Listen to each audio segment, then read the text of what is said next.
Bueno, alumnos, hoy vamos a ver la clase de cobertura sanitaria, en la cual vamos a abordar los diferentes niveles, tanto nacional como provincial, los distintos componentes del sistema de cobertura en la Argentina. Y a su vez también les voy a compartir un TP que van a tener que realizar. Algunos son ejercicios que van a poder resolver eh, con el material y los contenidos que se han dado en la clase. También lo pueden consultar cualquier duda al WhatsApp y yo se lo estaré respondiendo. Cualquier duda puntual que tengan sobre esos ejercicios que les voy a enviar. Y algunos otros temas los van a tener que buscar para completarlos y entregarlos antes del fin de semana que viene. Este concepto de atención farmacéutica que les voy a contar a continuación se queda sustento al modelo comunitario de farmacia que tenemos en la Argentina, que está basado en el paciente y que está basado en el profesional farmacéutico como un efector de salud, y es el que nos permite, digamos, tener una serie de condiciones, digamos, y toda la legislación consecuente, y es la fortaleza que tenemos nosotros como profesionales y como profesión, y en la medida en la que nos apartemos de ese modelo, obviamente vamos a sufrir consecuencias.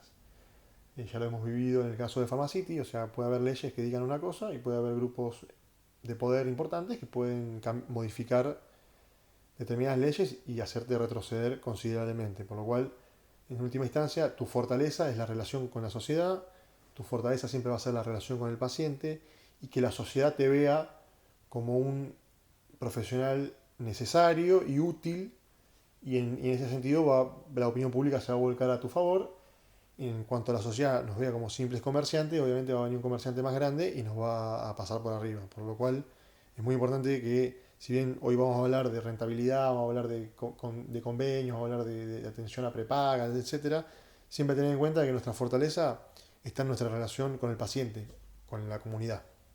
Y la definición es el compromiso que asume el farmacéutico de asistir al paciente frente a las necesidades de educación sanitaria, uso racional del medicamento, en los aspectos de eficacia, seguridad, accesibilidad y cumplimiento de los tratamientos farmacológicos, documentando su intervención, trabajando en cooperación con los demás profesionales de salud, con el fin de mejorar la salud y calidad de vida del paciente.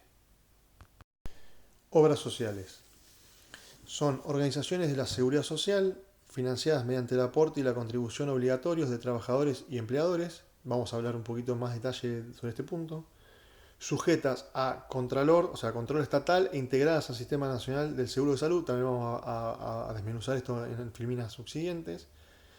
Cuyos fines son la prestación de servicios de salud y sociales a los beneficiarios, los que tienen la opción de elegir afiliarse a la entidad que le ha de prestar esos servicios. Bueno, esto también lo vamos a desglosar en próximas filminas. Y en cuanto al contexto, Argentina es un país que tiene un sistema bastante complejo, donde tiene distintos actores y subsectores. Hay países, por ejemplo, de Europa que solamente tienen la seguridad social, donde cada trabajador simplemente aporta al Estado y el Estado brinda una seguridad social integral a todos la misma. Y a los que son desocupados también van a los mismos hospitales públicos y tienen la misma salud, acceso a la salud, digamos, el que gana 10.000 euros por mes como el que está desocupado. Y ya por solo hecho de ser ciudadano de España o de otros países de Europa, Francia o el que sea, ya tiene acceso a la seguridad social. Nosotros también tenemos un sistema integral de salud, pero en el mismo hay asimetrías, digamos, hay diferencias. No es lo mismo tener en Argentina, digamos, como hay que yo prepagas, obras sociales, no es lo mismo tener OSDE Platinum que no tener ningún tipo de cobertura o tener por ahí una obra social chica, digamos, o sea, ya lo vamos a ver esto, pero en la Argentina hay asimetrías, hay diferencias en la cobertura de salud. También hay que aclarar que nosotros estamos mucho mejor que el resto de los países de la América Latina, de África, de países de Asia, donde el sistema de salud, donde no hay una cobertura universal. También sucede esto en países más ricos que nosotros, que son por ahí, tienen una economía con un capitalismo más voraz, donde si la persona no paga un seguro médico, está bastante a la buena de Dios. Así que nosotros estamos en una situación medio intermedia.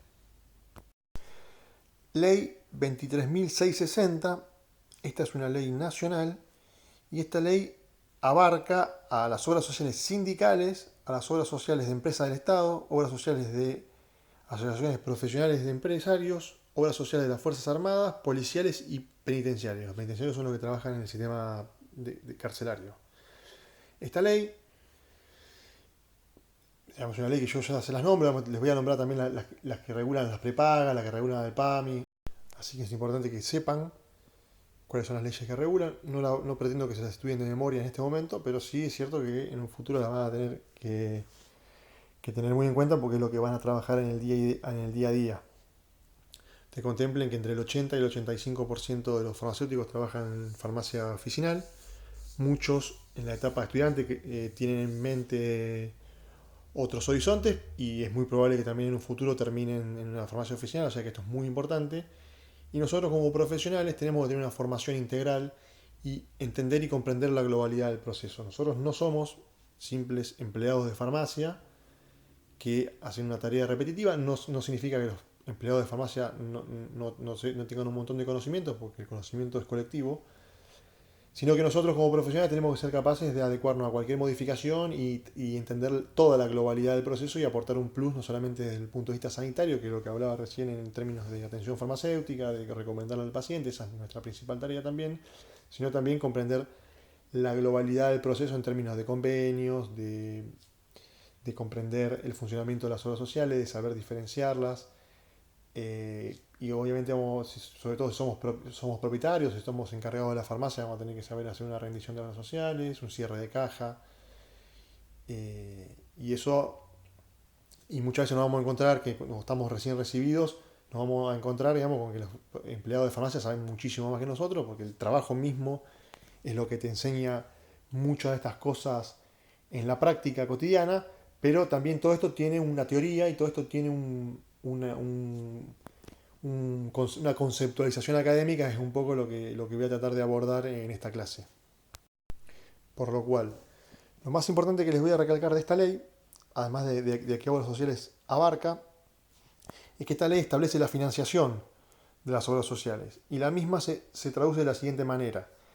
Nosotros cuando el día de mañana, o sea, nosotros o cualquier empleado, digamos, que esté bajo relación de dependencia, va a hacer un aporte, o sea, va a tener un sueldo bruto. Sueldo bruto no es lo mismo que el sueldo de bolsillo, que el salario de bolsillo. El salario de bolsillo es lo que vos percibís en cuando te lo depositan en tu cuenta bancaria o cuando te lo dan en la mano. Eso es el salario de bolsillo.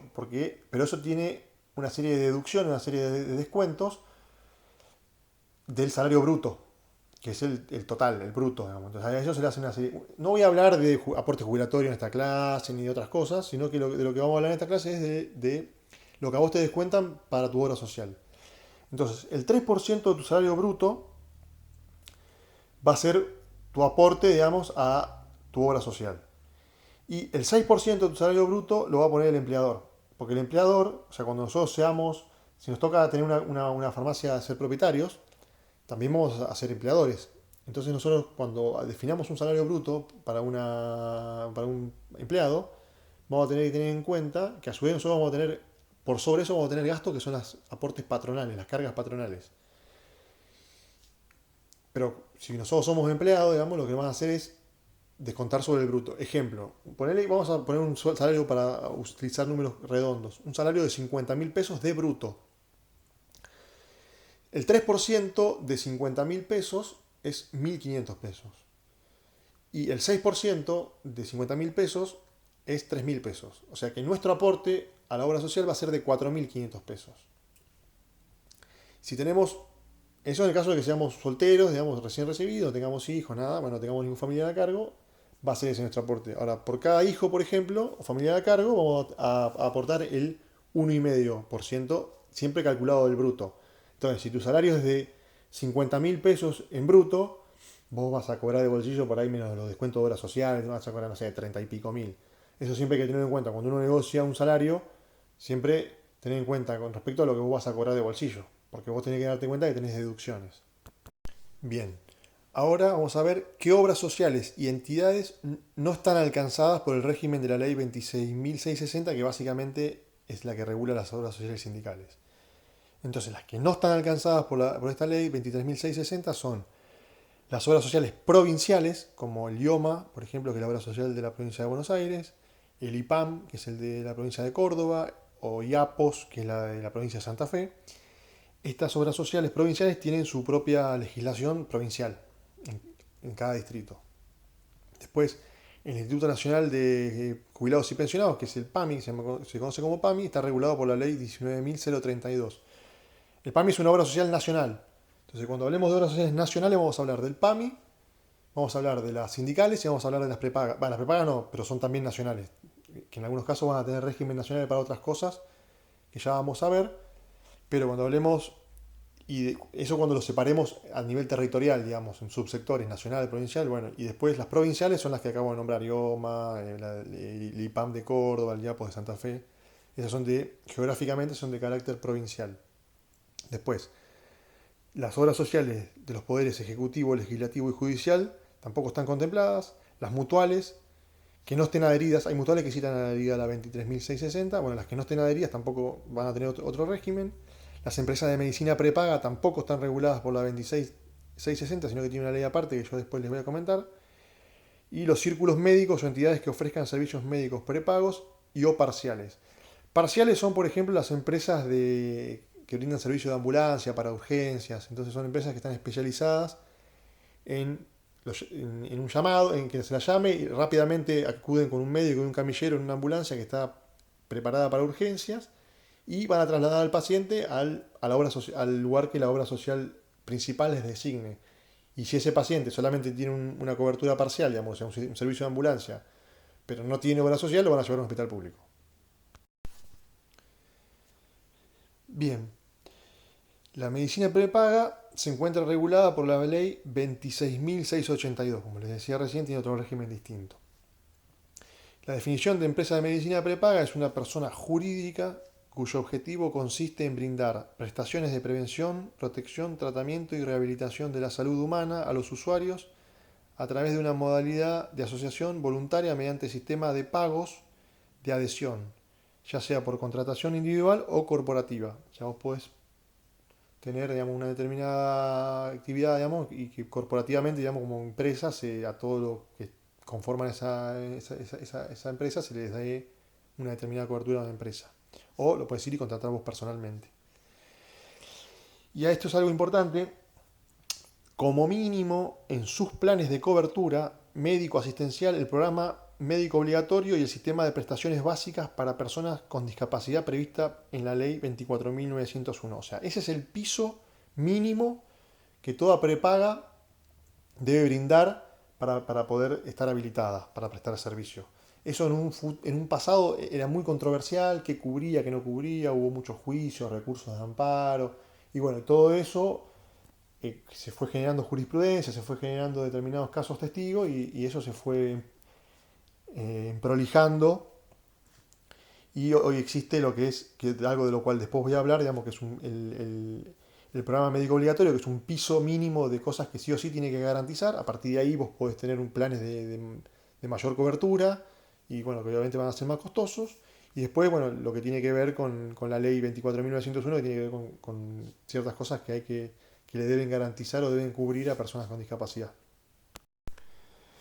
El PAMI es el Instituto Nacional de Servicios Sociales para Jubilados y Pensionados. Se creó en el año 1971 por el decreto ley 19.032.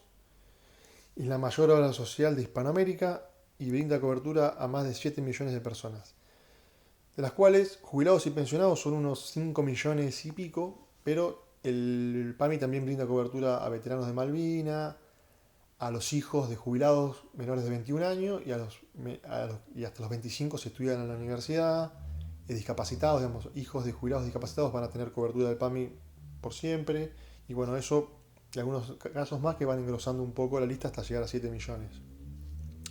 Se financia con fondos provenientes de los trabajadores activos. Ustedes vieron que yo les comenté que para tu propio aporte a la obra social, cuando sos trabajador bajo relación de dependencia, vos aportás el 3% del bruto. Bueno, también en el recibo de sueldo, sobre todo aquellos que hoy por hoy, digamos, alguno de ustedes que trabaje en blanco, fíjese en el recibo, va a ver que dice, tiene un descuento, que también corresponde al 3%, que es por la ley 19.032, que es esta, la ley de creación del PAMI. O sea, nosotros los trabajadores activos aportamos el 3% para nuestra obra social y también aportamos el 3% de nuestro bruto para financiar al PAMI, o sea, a los trabajadores a los pasivos, digamos, los que están jubilados ya. Después el día que nos jubilemos, los que están en actividad nos van a financiar a nosotros. A su vez también los empleadores también aportan, por cada empleado también aportan un porcentaje para el PAMI, digamos, por cada empleado que tienen también le aportan un porcentaje de ese bruto para el PAMI y aporte del Tesoro Nacional. O sea, el Estado Nacional también aporta y esas tres fuentes de financiamiento son las que hacen funcionar los gastos del PAMI, que son bastante considerables, porque es una obra social gigantesca. Bueno, esta es una receta de PAMI. Cualquiera que trabaje en farmacia o tenga algún familiar que tenga farmacia, la conoce muy bien. Como ven, en el margen superior a la derecha tiene un código de barras y un número abajo, que es el número, ese es el número de receta, es un número muy importante. Ese se puede escanear con un escáner y está bueno porque no lo tenés que tipear.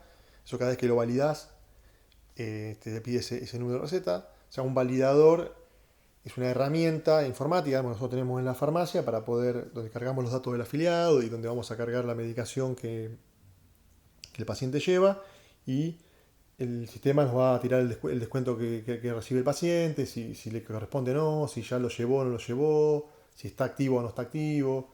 Es una herramienta muy útil, aparte nosotros ahí también podemos facturar desde ahí y bueno, y sabemos cuánto tiene que pagar el paciente y cuánto le cubre. Y bueno, estos datos obviamente nosotros tenemos que revisar que esté bien confeccionada la receta.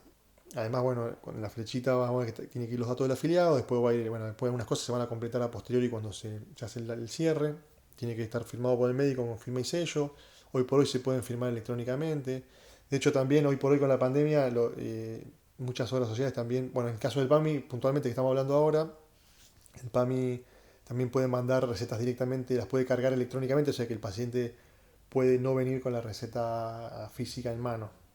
Acá en este ejemplo el paciente tiene dos renglones, el PAMI no admite más de dos renglones, hay otras obras sociales que admiten hasta un tercer renglón. En este caso lleva en Alapril una cajita de 10 por 30 y después lleva un alimento en polvo, lleva dos, está mal porque no es miligramos, 400 miligramos es 400 gramos, pero no importa.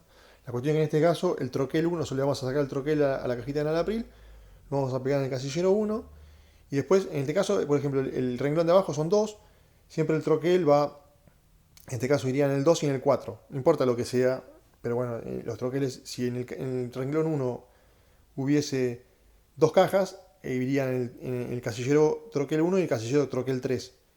Y si solamente hubiese un renglón, solamente irían el 1 y el 3, y el 2 quedaría vacío. O sea, siempre es así, siempre, si tiene 2, el renglón 2 va en el 2 y en el 4, y si obviamente tienen 1 y 1, va a ir en el 1 y en el 2. Pero siempre se pegan los troqueles de esa manera, a modo de ejemplo, de tip. Les había hablado del programa médico obligatorio, el PMO.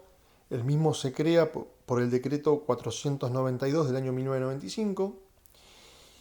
Y estos son las obligaciones que toda obra social nacional o prepaga tiene que cubrir como mínimo, o sea, como mínimo en cualquiera de sus planes. ¿Está bien? Después a partir de ahí puede dar planes de mayor cobertura, con otras adicionales, etcétera, y cobrarlo más caro. Pero lo que mínimamente tiene que cubrir es esto. En general eso se aplica más esto se aplica a las obras sociales nacionales, sindicales y a las prepagas, el PMO. También las obras sociales provinciales quedan excluidas de este decreto, porque tienen sus propias regulaciones en cada jurisdicción. O sea, la obra social de la provincia de Santiago del Estero, o sea, tiene su propia regulación, su propia jurisprudencia en ese sentido. Este PMO, digamos, de piso de mínima, lo tienen nada más que las obras sociales nacionales y las prepagas. Por ejemplo, digamos, un plan materno-infantil, la internación te la tienen que cubrir, las consultas, un programa de rehabilitación, bueno, y muchas otras prácticas. O sea, eso o sea, esto no excede, digamos, la clase, digamos, qué cosas tiene que cubrir mínimamente, pero para que tenga una idea son básicamente eso. O sea, tiene que tener un porcentaje de cobertura en medicamentos, o sea, eso es lo mínimo que tiene que tener una obra social nacional para poder estar habilitada.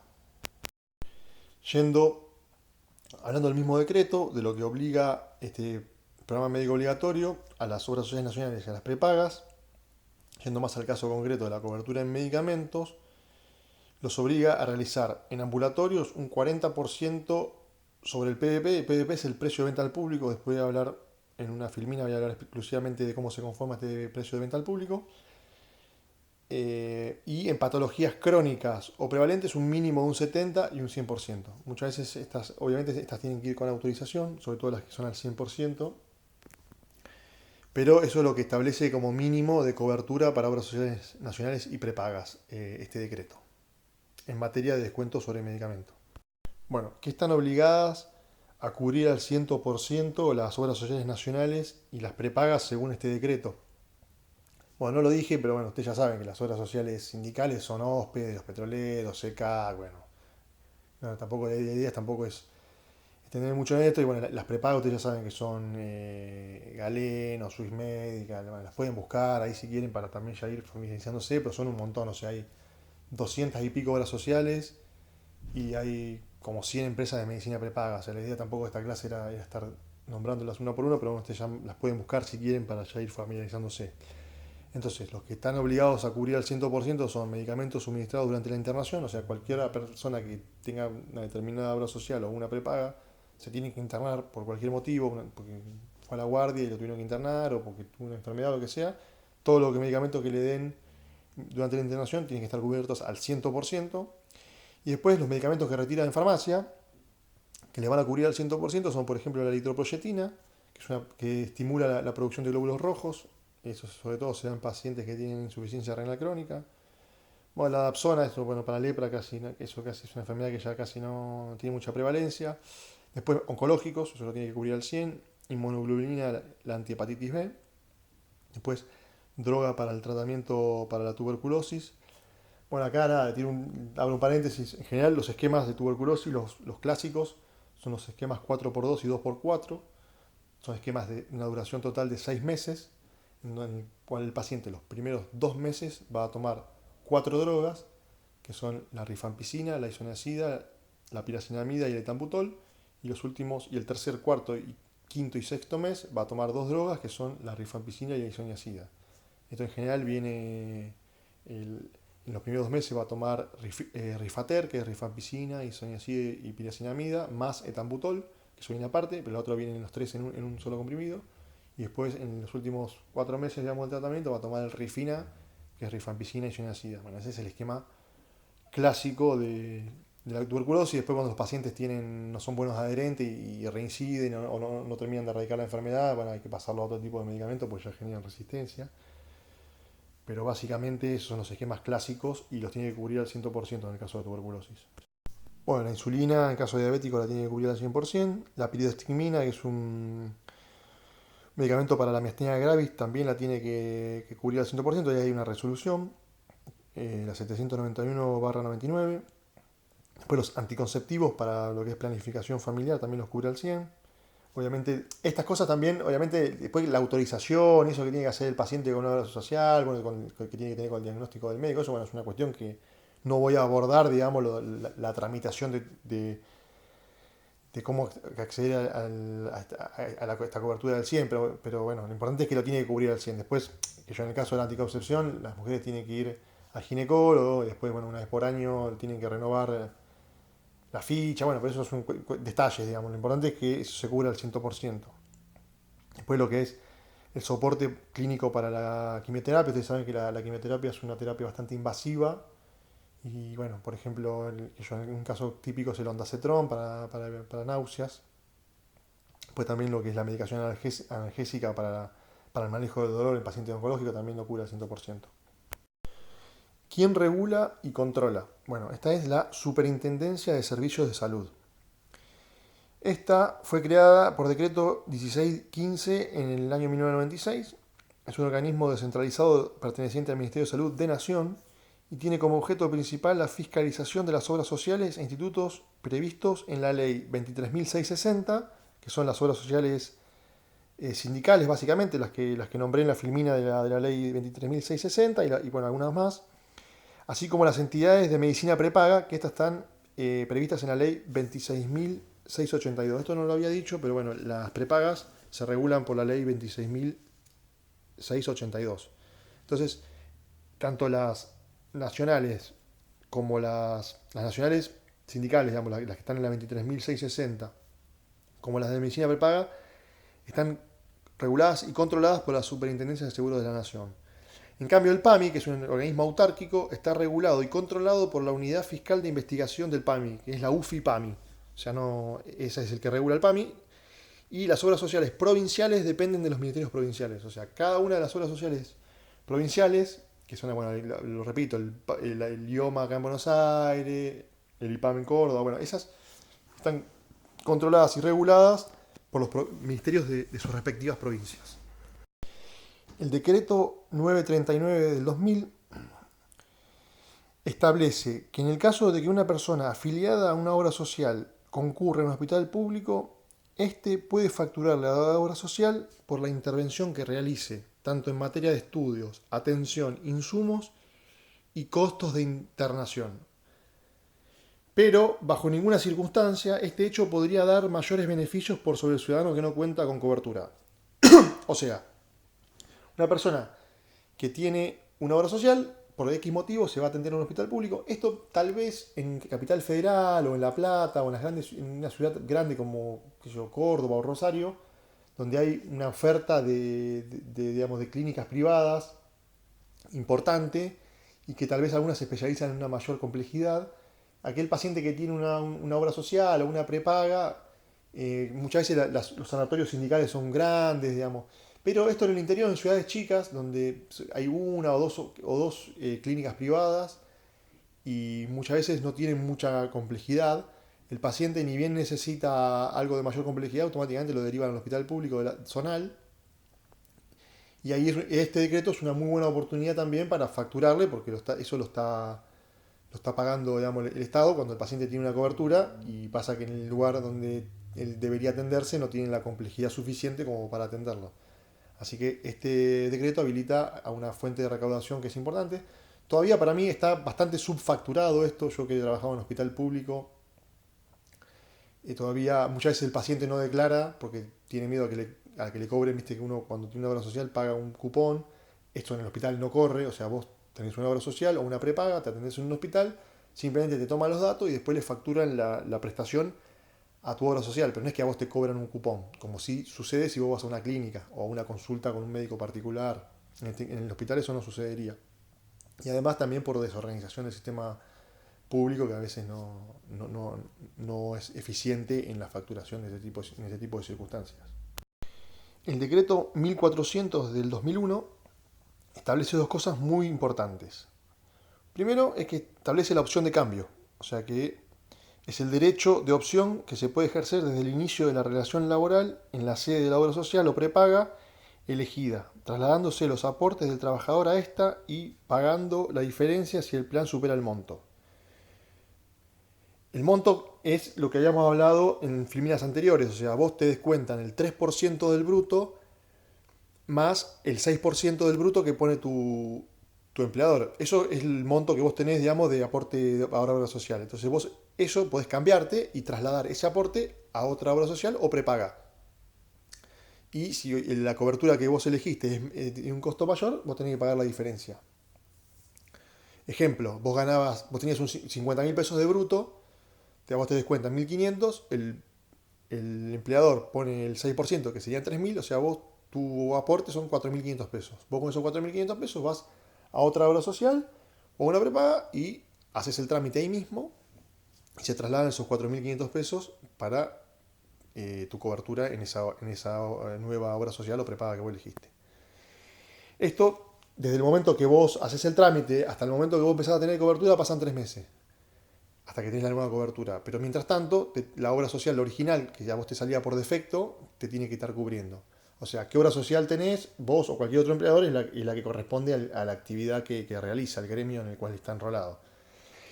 Y por otro lado, y relacionado con este mismo que acabo de decir, se crea el Fondo de Redistribución Solidario. ¿Qué significa esto? ¿Y por qué se crea?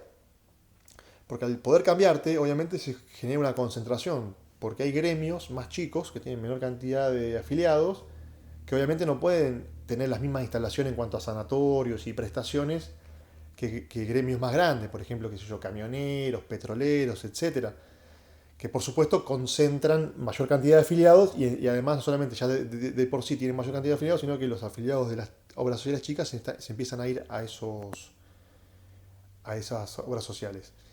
Y por otro lado también se empiezan a ir pueden ir a prepagas, son gremios que ganan bien, pero no son muchos, o sea, también se van a prepagas. Entonces lo que hace es concentrarse. De hecho, las 10 principales obras sociales sindicales concentran el 50% de los afiliados y más del 50% de los ingresos del sector. Entonces, este fondo de redistribución solidario lo que hace es subsidiar a las obras sociales más chicas para que lleguen por lo menos al mínimo piso del PMO. ¿Se acuerdan del PMO que habíamos hablado, del decreto? Que era lo mínimo que una obra social debía cubrir en lo que habíamos hablado de internación, etcétera. Entonces, esas obras sociales que no pueden que son más chicas, digamos, y que encima perdieron afiliados, cuando no pueden llegar a la prestación mínima, este fondo de distribución solidario lo subsidia para que por lo menos alcancen el mínimo de prestaciones. Bueno, ahora vamos a hablar algo más del día a día de nuestra profesión, que es cómo se financia el medicamento. Hay tres formas de financiamiento del medicamento. Una es la compra directa por parte del paciente, otra es el pago compartido y otra es el suministro gratuito.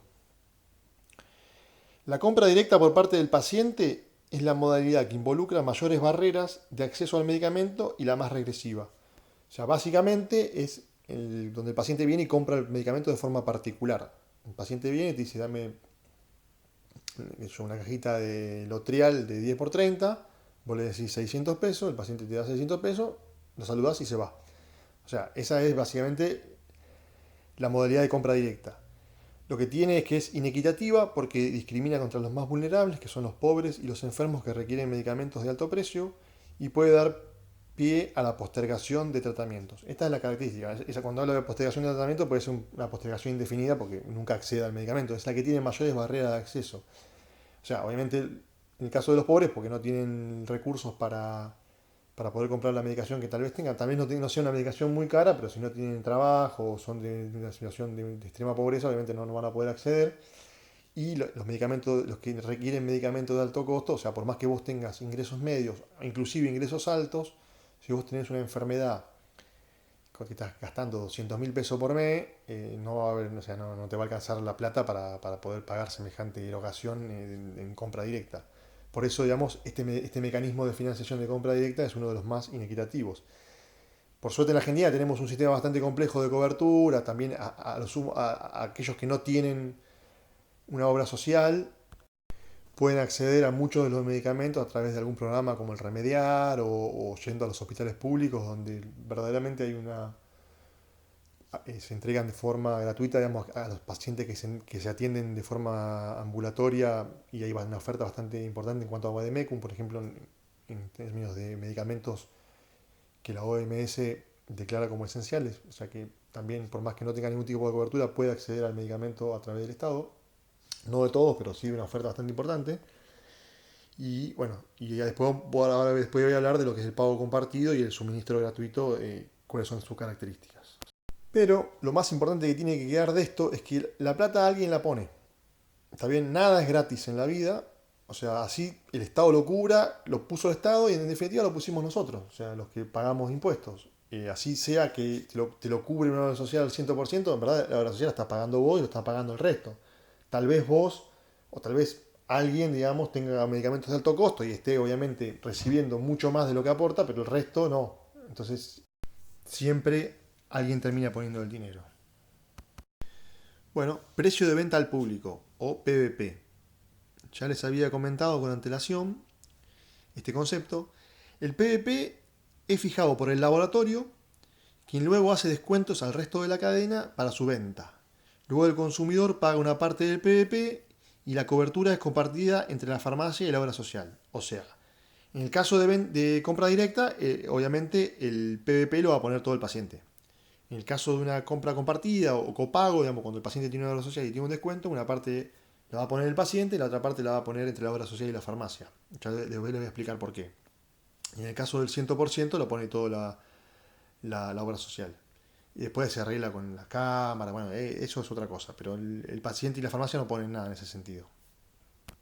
Nosotros como profesionales tenemos básicamente dos maneras de saber el precio, cuál es el PVP de un medicamento. Una es en lo cotidiano con el validador o también con los manuales farmacéuticos actualizados, digamos, que bueno, en un país como el nuestro con tanta inflación tiene que estar actualizado mes a mes, que son los manuales farmacéuticos, o sino también lo más común es en el validador. Vos te fijás, digamos, siempre tenés un lector de código de barra, agarrás cualquier medicamento y lo pasás por el código de barra y ya sabes cuál es el PVP. Y al momento de validarlo, digamos que un validador es una herramienta electrónica, digamos que está online, que obviamente vos pones los datos del paciente y obviamente también te va a tirar si el paciente está activo. Y bueno, ahí te va a salir el precio y los descuentos. Entonces el PVP, digamos, se conforma de esta manera y bueno, uno accede como profesional a saber cuál es el precio de venta al público a través de estos mecanismos que acabo de describir. Bueno, acá tenemos un esquema básico de financiamiento. Un básico. Todos estos porcentajes, tómenlo como un ejemplo de un esquema básico. Estos porcentajes varían de acuerdo al convenio, de acuerdo a las condiciones de compra, de acuerdo a un montón de cosas. Pero bueno, es importante poner ejemplos, digamos, porque si no, este tema no lo abordás nunca y no, estos temas hay que abordarlo y hay que poner ejemplos y explicar en qué condiciones más o menos uno está hablando. Para que ustedes se vayan haciendo una idea cabal y el día que ejerzan tengan una idea global del asunto de lo que están hablando y después obviamente lo adecúen a las condiciones de compra de su farmacia, etcétera, o de las disposiciones del momento. Entonces, como habíamos dicho, el laboratorio es el que establece el PVP. Acá vamos a poner un ejemplo para un medicamento que tiene un precio de venta del público de 100 pesos, para hacer un número redondo. Entonces, fíjense que hay dos flechas, una que va para la derecha más finita arriba y abajo hay una flecha que va hacia la izquierda más gruesa. Bueno, del laboratorio a la droguería, va a haber un descuento del 39%. Nosotros decíamos que el que establece el PVP es el laboratorio y después hace un descuento de acuerdo a la cadena de comercialización de ese medicamento. Entonces, del laboratorio va a ir a la droguería a 61 pesos. O sea, la droguería, a la droguería le va a llegar a 61 pesos el medicamento. Después a la farmacia, o sea, de la droguería va a ir a la farmacia y la farmacia le va a pagar 69 pesos. Esto estamos hablando de un margen, de una condición de compra del 31%. Eso puede variar, hay farmacias que tienen una mejor condición de compra, pero básicamente es eso, el 31, el 31,5, y algunas tienen 32, un 34, depende con la droguería que tengan.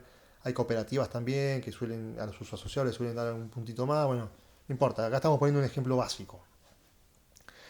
Entonces, supongamos que el afiliado concurre a la farmacia y tiene un 40% de cobertura, que es lo que dice ahí en el margen superior derecho. Entonces, el copago, o sea, el pago compartido, es lo que el paciente va a abonar en caja.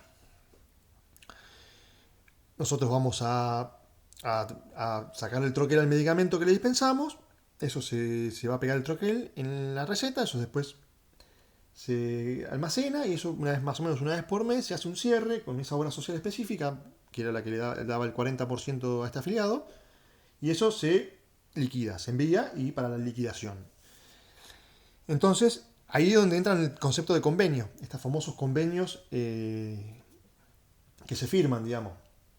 Entonces, ese convenio, digamos, en el cual están las obras sociales, el PAMI, las empresas de medicina prepaga, y en el cual intervienen, por parte de la industria, intervienen las mandatarias, que tienen mecanismos de administración de los convenios, etcétera. También intervienen las instituciones farmacéuticas.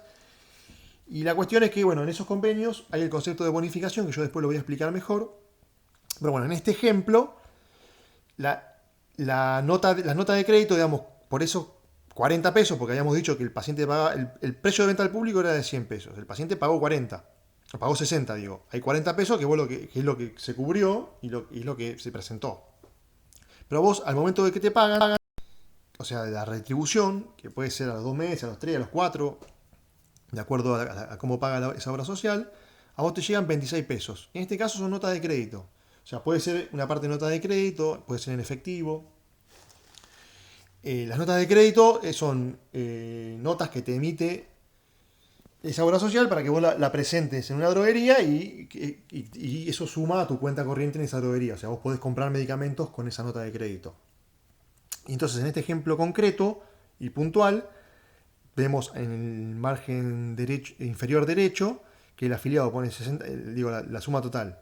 El afiliado pone 60, la farmacia termina poniendo 14 y la obra social termina poniendo 26. O sea, en este ejemplo, el concepto que quiero quedar es un poco el esquema básico y además también que vean ciertas, ya vayan viendo ciertas cosas. O sea, nunca, con un sistema de copago, digamos, donde un paciente viene con una receta por obra social, nunca vas a recibir el 100% del PVP. Porque vas a tener algunas deducciones, digamos, como por ejemplo la bonificación de la obra social, que eso está en el convenio. Ahora voy a hablar un poquito de convenios, pero ese concepto lo tienen que tener en claro. Hay algo que se llaman bonificaciones que se establecen en el mismo convenio, que es lo que te van a descontar de la liquidación de los cierres que vos hagas y de las presentaciones que vos hagas. Entonces no te van a dar el 100% del copago, de lo que debería hacerse por el descuento que vos hiciste, hasta llegar a un 100% del PVP. Eso nunca va a pasar. Entonces, esos 14 pesos en este caso que puso la farmacia, la mayor parte de eso corresponde a la bonificación, que eso está establecido en el convenio.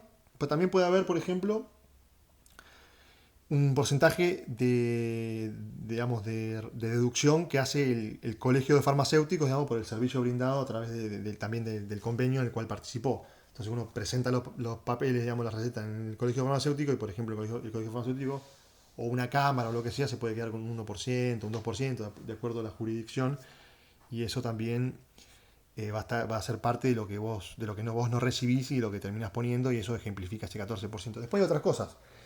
Pero en la clase de hoy, de lo que vamos a hablar es de convenios y básicamente de lo que vamos a hablar es de esquemas y de obras sociales y de bonificación. O sea, no voy a entrar, por ejemplo, en otras cuestiones de ingresos brutos, de alquileres, de los costos que vos tenés por el papel de la impresora, ni por el toner, porque si no se arma una pelota bárbara, entonces no se entiende. Entonces yo cuando hago, por ejemplo, en este caso, nosotros vamos a haber cobrado 60 pesos del paciente en efectivo en el momento y nos van a dar en nota de crédito 26 pesos. Lo que eso lleva a un total de 86 pesos por ese medicamento dispensado. Y recuerden que ese medicamento lo habíamos pagado 69. Yo todo esto lo hablo en bruto, digamos. Vuelvo a repetir, no me voy a meter en cuestiones impositivas ni de otros gastos que pueda tener una farmacia, sino que voy a tratar de fijar variables, digamos, y que hacerles un panorama a ustedes de los conceptos básicos que hoy estamos viendo. Entonces vamos a hablar de márgenes brutos. Entonces en este caso, el paciente pagó 60 y nosotros recibimos 26 en notas de crédito, lo que suma un total de 86 pesos. Y como ustedes recuerdan, solo habíamos pagado 69.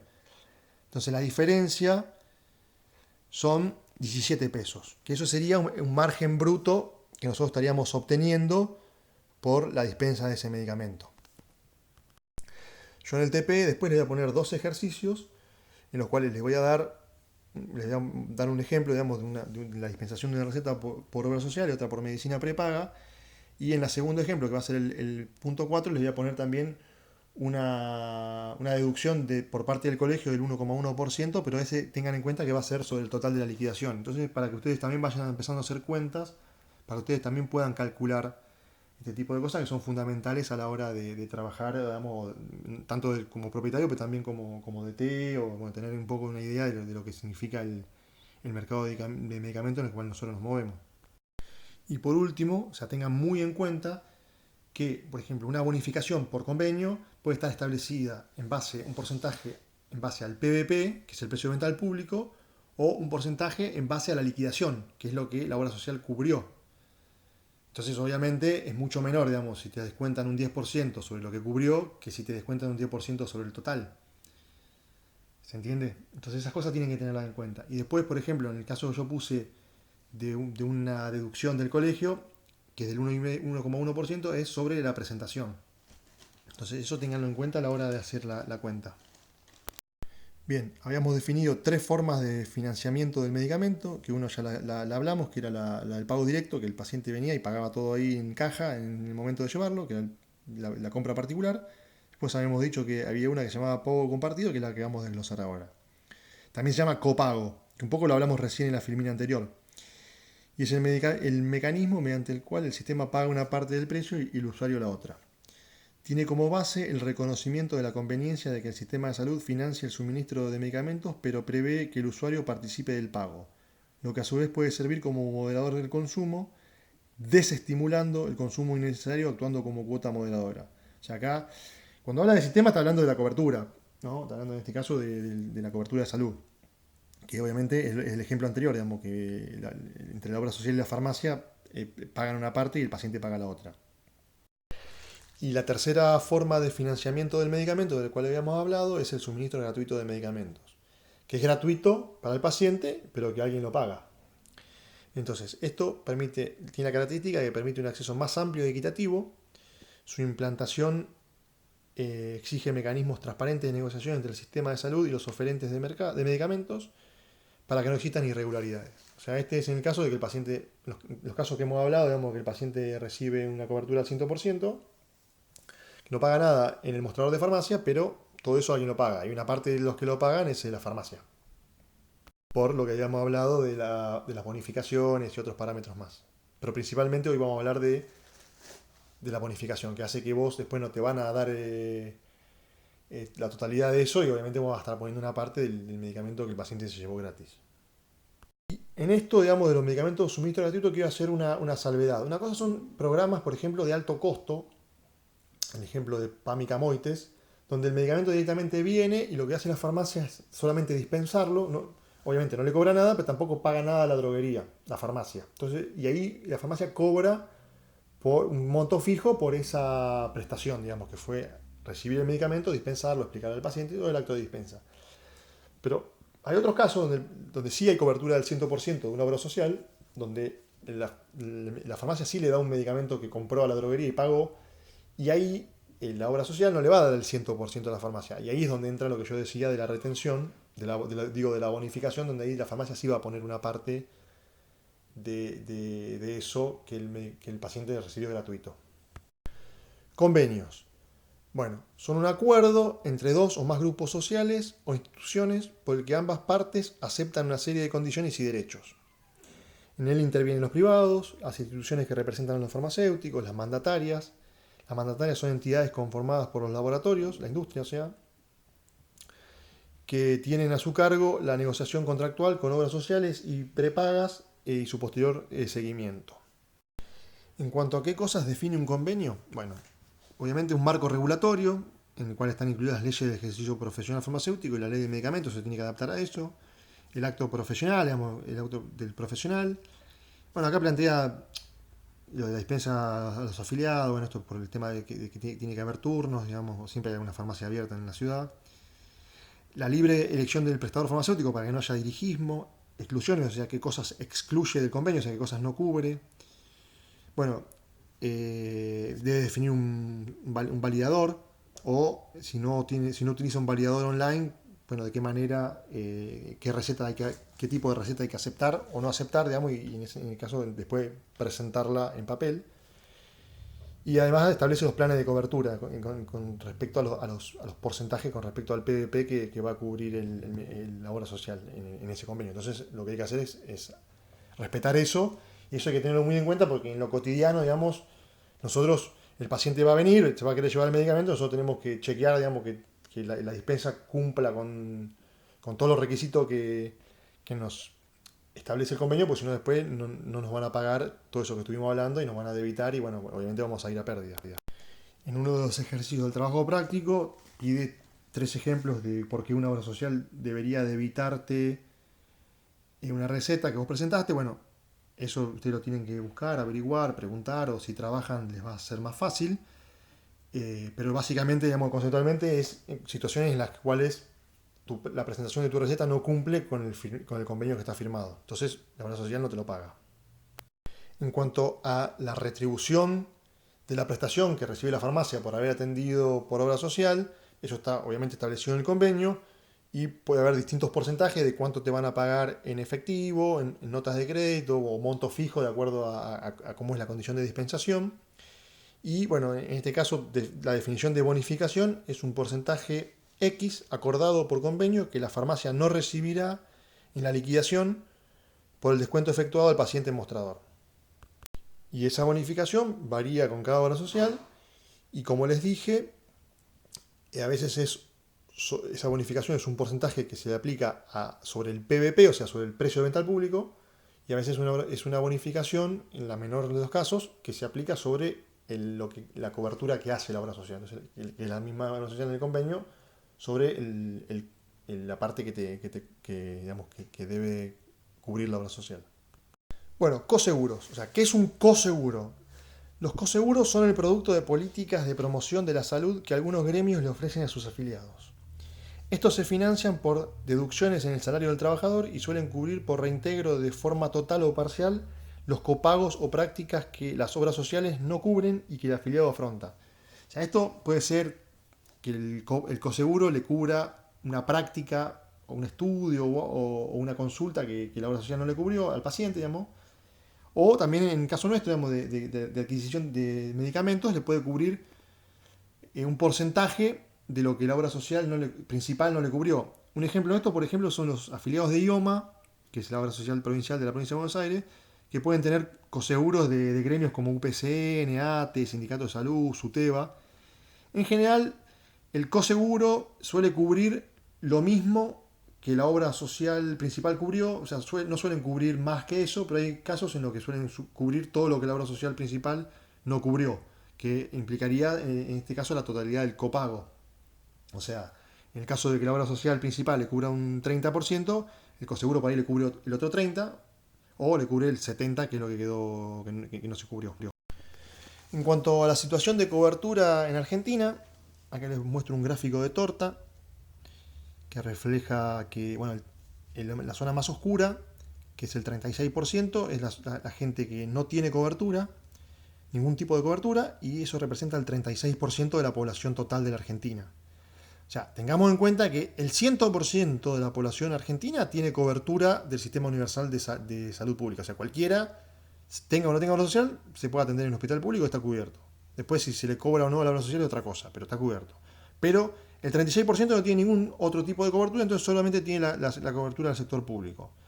Después vemos el gráfico abajo, un poquito más clarito, el Bordeaux, que es el 33% está en obras sociales nacionales, el 16% en obras sociales provinciales, el 10% pertenece al PAMI y el 5% está en prepagas.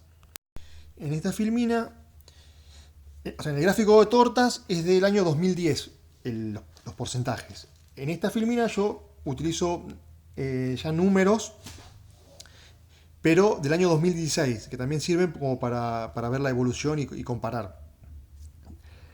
Aproximadamente el 64% de la población, que son 28 millones de habitantes, sobre un total de 44,5, cuenta con cobertura, que es más o menos el porcentaje del otro gráfico.